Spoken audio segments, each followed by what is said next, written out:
In this video, I'm going to talk about how to invest $1,000 starting this year. Hi, I'm Ken Majmudar. I'm the founder of Ridgewood Investments, a firm that I founded over 20 years ago.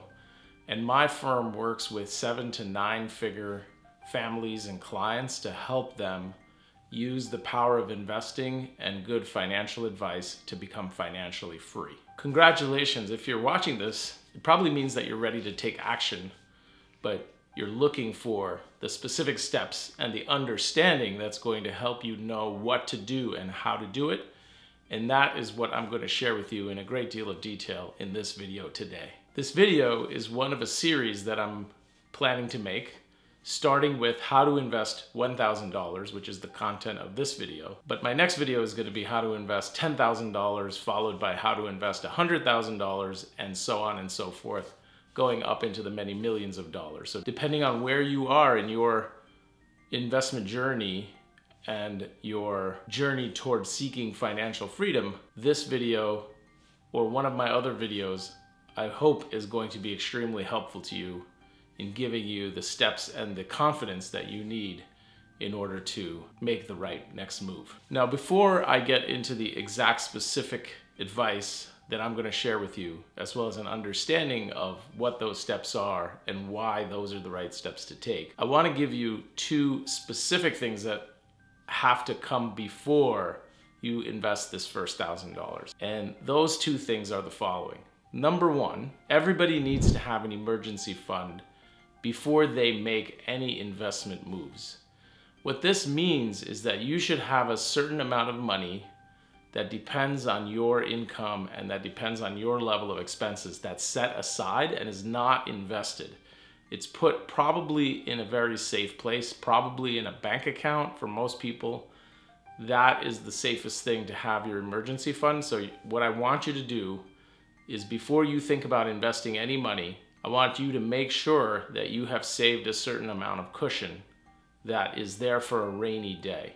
Now, how do you figure out how much of an emergency fund you need? What you need to do, or what I'd like you to do, is consider saving up 3 months worth of basic expenses. So if you have not already saved up 3 months, at least 3 months, I typically recommend 3 to 6 months, I want you to stop watching this video and I want you to focus and concentrate on my second point, which is that it's very important before you start investing to have developed the muscle or the habit of saving regularly. How much should you be saving?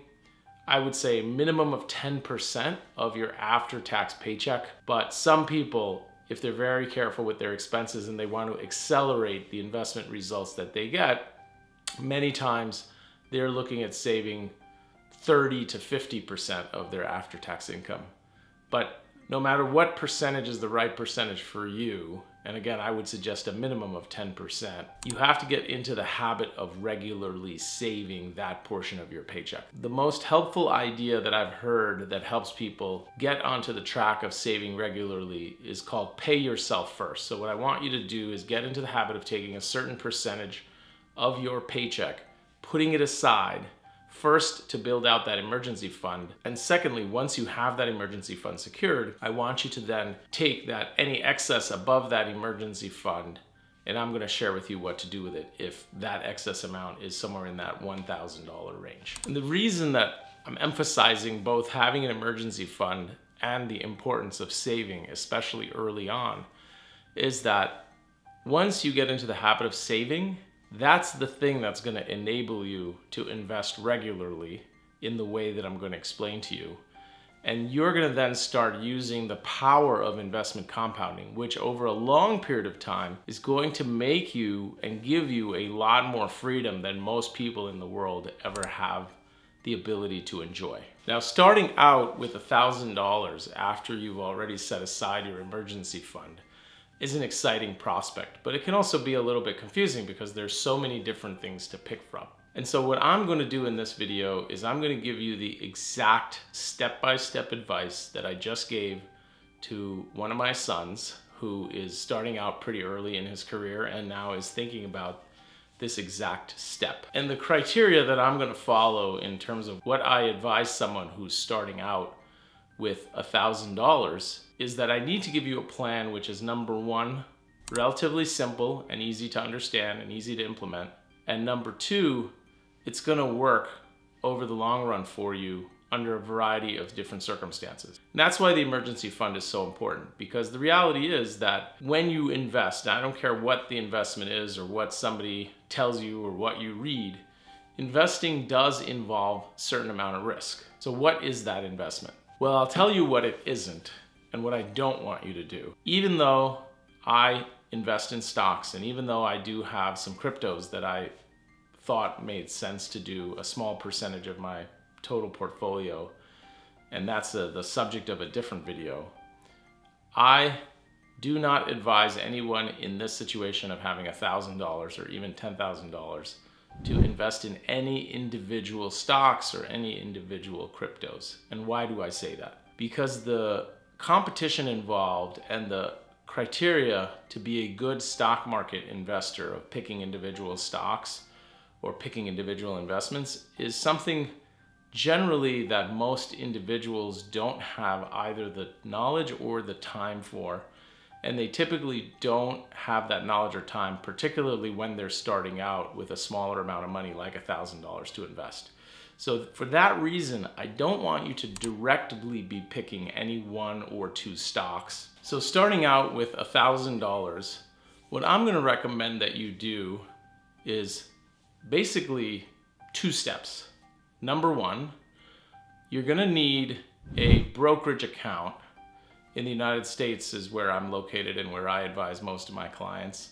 So in the United States, we have companies like Charles Schwab, Fidelity Investments, we have TD Ameritrade, and for most of them now, you can open up an account quickly online at one of their offices, or in the case of something like Robinhood, you can open up an account directly on the app with just a couple of steps. And what's great is because of the competition that some of these upstarts brought, nowadays there's basically free brokerage, so you don't even pay for your stock trades, at least not directly. And so that's been a great boon for individual investors starting out with smaller amounts of money. And you can open up an individual account, which is in your own name. You can open up a joint account if you're married or you have a partner or you want to open it up with a relative. Or if you are in the position and you don't have a workplace retirement plan, I would suggest that you open up potentially a IRA account. IRA stands for Individual Retirement Account.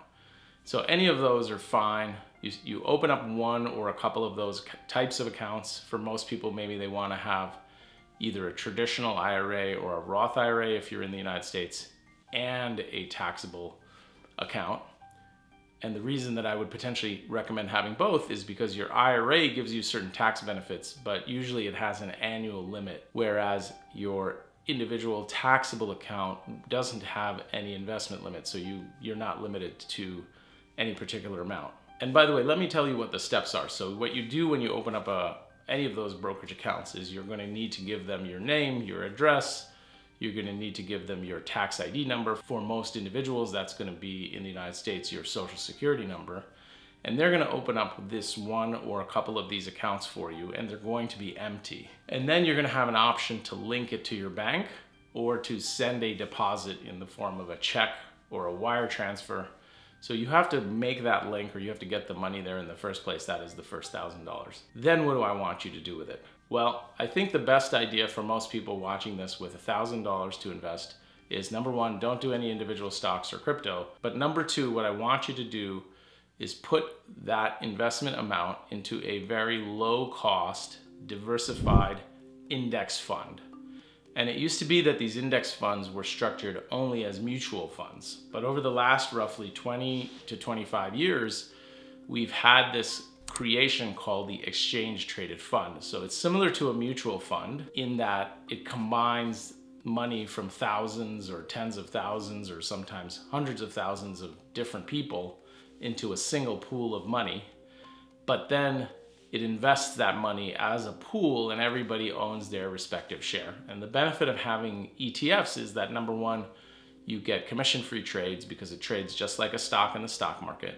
But number two, unlike an individual stock, you don't really have to be picking stocks, which can be very time-consuming. In preparation for this video, I went and looked at the cost structure of both the Vanguard and the iShares funds. And for the ones that I'm talking about, they're actually relatively comparable. They're in the 3-4 basis point range. So what that means is that the cost that the fund charges to run everything and do everything you need for you is a fraction of 1%. Really, 3 or 4 basis points means 3 or 4 1/100ths of 1%. So that's very, very inexpensive. In comparison to that, many advisors or many of the robo-advisors that you might use, and myself included, we have to charge more. Of course, we're giving a lot more service, a lot more guidance, but at starting out with $1,000, you don't need that. Instead, you can follow this very simple program that I'm going to give you. Oh, by the way, the other thing that I want to recommend you do, and this is related to my point about the importance of getting into the habit of saving regularly, is I want you to ideally link your new brokerage account that I recommended you get to your paycheck or your payroll system or the account at your bank where your paycheck gets deposited. And so this way, I want you to ideally set up a system. There's usually linkages where every week or every month or every 2 weeks, depending on how often you're comfortable with it, I want you to automatically deposit or withdraw that certain amount into your investment account. And that way, you'll be able to automate what I'm talking about. So once the money is in your brokerage account, where do I want you to invest it? So what I want you to do is, once you have that regular deposit coming in, I want you to set up, and you can automate this in most of these apps that the brokerage firms have, including, I know Robinhood does this. You pick a certain amount. It could be $1,000, it could be $100, whatever you're comfortable with. And I want you to automatically put that amount of money into one or a handful of these ETFs that I'm going to tell you about right now. And this practice of regularly saving your money into one or more of these investment ETFs, that's called dollar cost averaging. And the reason I love this, and the reason a lot of people recommend it, is that number one, it's super easy, which is one of the criteria that I wanted to recommend. But number two, it takes regular investing and makes it your normal practice. And it also has the benefit that it helps you buy low at times. So for example, let's say that you were in a position to do $1,000 now and a certain amount, let's call it $1,000 every month. Well, once you decide how to put that to work for you, and that's what I'm going to talk about next, you're going to be putting that exact same amount in every month. So let's say that this given month, the market fell 20%, like it's fallen over the last year, then hey, you're going to put that same amount, but now you're buying these investments at a lower price. So that means you're going to actually get more for your money, i.e., the market being on sale is actually a benefit for you. So if you're doing $1,000 or something in that neighborhood, you know, up to $5,000, I really just want you to put it into just one single ETF, or at least that's what I would recommend. And the best ETF that I would put it into myself if I was in that situation, on the Vanguard side. Now remember, you can pick the equivalent fund in iShares or some other family of ETFs if you like, but just to keep it really simple, I like the Vanguard family of ETFs.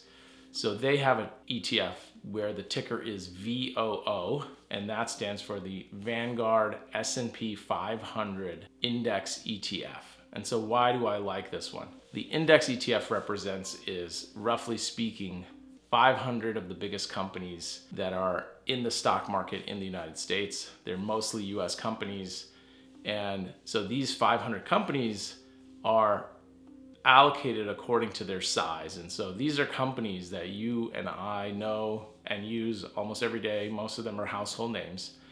And the biggest percentage of this particular fund, this VOO fund, is companies like Apple and Microsoft and Google and Facebook, but many other companies, including companies like McDonald's, ExxonMobil, so Walmart. So all these companies, Starbucks, are going to be a part of your investment. And so what's great about this system is that by taking this step proactively and putting $1,000 to work, you're going to now become a partial owner. Yes, your stake is going to be small at first, but you become a partial owner in some of these great businesses that are generating income and profits and dividends for their investors. And so now you're going to get onto the habit of compounding and becoming an owner in our capitalist system instead of simply being someone who just deposits their money at a bank all your life. So I don't know what the ticker price is of VOO, but as you watch this video, you can go to a website, for example, finance.yahoo.com is one that I like, and type in VOO into the ticker box and it will give you the price. But what you do is you go into your brokerage account or your Robinhood account and you say, hey, every month or every few weeks, whatever you're comfortable with, I want to put this set amount, X amount of money, you know, it could be $500, it could be $1,000, it could be $100, whatever you're comfortable with. And every period of time, I want you to automatically put this amount of money into VOO. And if you do nothing else and you let this work for you over 10 to 20 years, you're going to see a growth that will surprise you, because over time, investment compounding really builds up. And on average, something like VOO has created returns of around 8% per year. Now, remember, some years it's going to be a lot more than that when the market's rising quickly. On other years, like this past year, it may be down, it may be negative, but we don't care about that up or down. And remember that dollar cost averaging really insulates you from a lot of those ups and downs. What you're gonna do is you're going to ride all those ups and downs out, actually take advantage of them through the dollar cost averaging system. And you're gonna find over time that with the power of those dividends and with the power of reinvesting the dividends and the compounding that that leads to, you're gonna get a great result. Now, as an extra bonus for watching this far, I'm gonna give you 3 more ETFs that if you wanted to add to the mix, because you are committing to not only start with $1,000, but you're going to be committing yourself to investing regularly going forward. Or if you're starting out with a little bit of a larger amount of money, say $10,000 or more, and you're watching this video, then I'm gonna give you 3 more Vanguard index ETFs that you can add to the mix. And those 3 index ETFs are, in addition to VOO, the next one I really like is VTI, which is Vanguard Total Stock Market ETF. Then another one that I really like is VT, which is Vanguard Total World ETF. And the final one that I really like is VNQ, which is Vanguard Real Estate ETF. So if you're going to commit to regularly investing, or if you're going to be starting with a somewhat higher amount of money, let's say $5,000 to $10,000 or more, and then commit to regularly investing, then what you can do is use the following mix of these 4 ETFs, which is the original one that I mentioned, VOO for the S&P 500, VTI for the Vanguard Total Market Index ETF, VT for the Vanguard Total World ETF, and finally VNQ for the Vanguard Real Estate.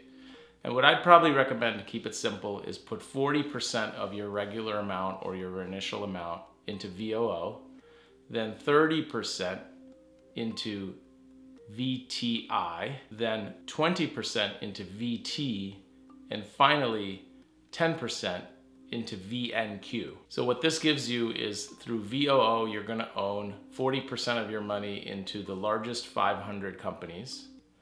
Then VTI, the Vanguard Total Market Index, is going to give you not just the 500 largest companies in the United States, but also ownership of the next tier of companies, which are the middle size and the smaller companies. Then VT is going to give you some ownership of companies outside the United States.